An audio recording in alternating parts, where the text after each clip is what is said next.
In an effort to improve market conditions and the Federal Reserve balance sheet, four major programs were put into effect as a means to improve liquidity to both borrowers and investors. The first of these, the Crisis-Related Commercial Paper Funding Facility, or CPFF, announced on October 7, 2008, was a system that purchased 3-month unsecured and asset-backed commercial paper from issuers found eligible. To be found an eligible issuer, the commercial paper must have met rating requirements from a nationally recognized statistical rating organization, or the NRSRO, and must have been highly rated and valued with U.S. denominations. These purchases were an effort to build available credit for business-related firms dealing with short-term lending. In an effort to manage and reduce their risk, the Federal Reserve required issuers with eligible commercial paper to pay fees at the time of purchase.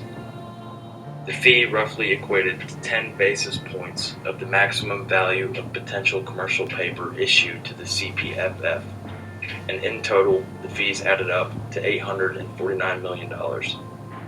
The program was especially effective in facilitating lending between recipient banks and eligible borrowers. The second of these programs, the Asset-Backed Commercial Paper Money Market Mutual Fund Liquidity Facility, or AMLF, was announced September 19, 2008, and was a program implemented to provide for investors looking to redeem asset-backed commercial paper directly following the collapse of Lehman Brothers. When the financial crisis struck the market, these money market mutual funds, or MMMFs, experienced significant withdrawal and thus a significant demand to fulfill them. This resulted in asset selling in highly illiquid markets.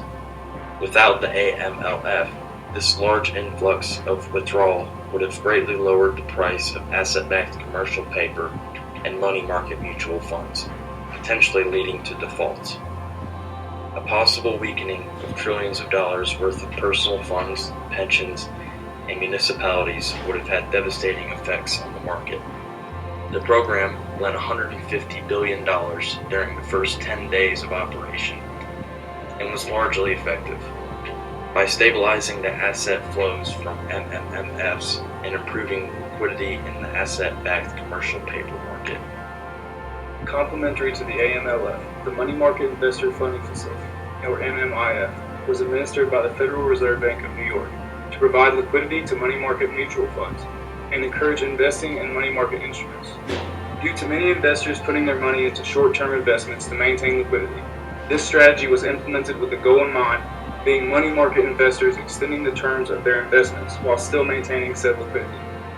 This was to be accomplished by providing credit to special purpose vehicles, or SPVs, which are subsidiary companies whose structure and legal status make its obligations secure, even in the case of bankruptcy. This credit would be used to purchase money market instruments, such as CDs, banknotes, and commercial paper, from eligible investors. The hope was that this would give financial intermediaries greater access to term financing from money market investors in order to enhance their ability to accommodate credit needs of businesses and households. The MMIF was introduced on October 21st of 2008 and was closed on October 30th of 2009, and no loans were made under the facility, ultimately making it a failure. On November 25th of 2008, the Term Asset-Backed Securities Loan Facility, or TALF, was announced to assist the issuing of asset-backed securities. These asset-backed securities were collateralized by loans that help consumers and small businesses. This facility would work by the Fed providing money market investors funding to purchase asset-backed securities from certain companies. This would free up the balance sheets of companies who provide loans to consumers, and in turn create more lending. Under the facility, the New York Fed ended up lending somewhere in the realm of $1 trillion of non-recourse loans. Non-recourse loans are loans that are secured by collateral, and in the case of default, the collateral could be seized but no further compensation could be obtained. That number was initially planned to be about $200 billion. On October 29, 2014, the final outstanding TALF loan was repaid in full.